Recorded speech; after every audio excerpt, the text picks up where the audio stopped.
Военно-патриотический квест «Знамя Победы» – это оригинальный подход к изучению истории и кадетскому воспитанию.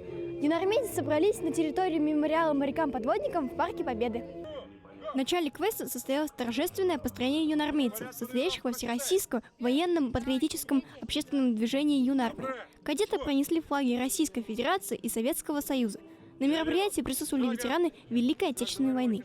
Квест является традиционным мероприятием Уфимского городского морского центра имени контр-адмирала Михаила Ивановича Бакаева.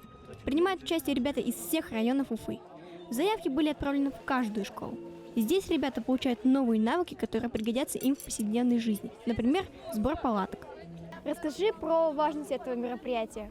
Мне кажется, оно очень важное для современных подростков, потому что большинство времени мы проводим в основном за учебниками и за компьютерами. А сейчас мы прям вырвались на природу, мы проводим разные задания, проходим их и учимся работать в команде. Какие именно задания вы прошли?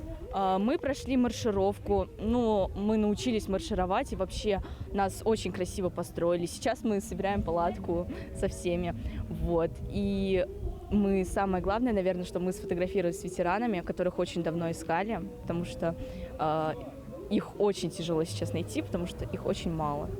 Квест придуман для того, чтобы повысить патриотизм учащихся. Оценивают и ставят баллы волонтеры, которые вызвались помочь организаторам квеста. Объявление результатов и награждение пройдет совсем скоро. А пока болеем за наших патриотов и пожелаем им удачи. Для того, чтобы участвовать в квесте, нужно было назвать команду, взять форму, и, конечно же, выбрать капитана, кем и является Вадим. Вадим, расскажи вообще про задание квеста. Меня зовут Вадим, я капитан команды «Наследники Победы».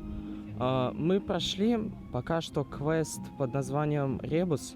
Там мы разгадывали ребусы по типу «разведчик», например, или слово «честь».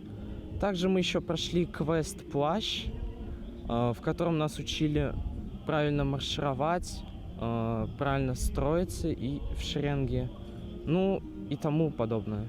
Расскажи про вашу команду. В нашей команде 5 участников.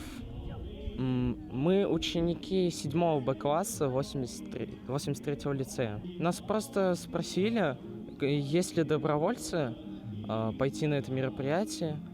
И мы вызвались добровольцами из класса. Квест состоит из 8 испытаний, которые представляют собой элементы военной подготовки. Каждой команде выдался маршрутный лист с названиями заданий, которые им предстоит пройти.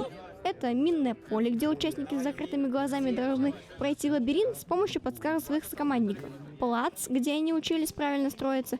Ребус, где юноармейцы должны были отгадать слово на военную тематику, а также радиограммы, полевой лагерь, медсанбат, карта и морские узлы. Подобные мероприятия ежегодно проводит детский морской центр в преддверии Дня Победы для того, чтобы вспомнить о главном. Ильяна Сафина, Руслан Бегаев, специальные игры новостей.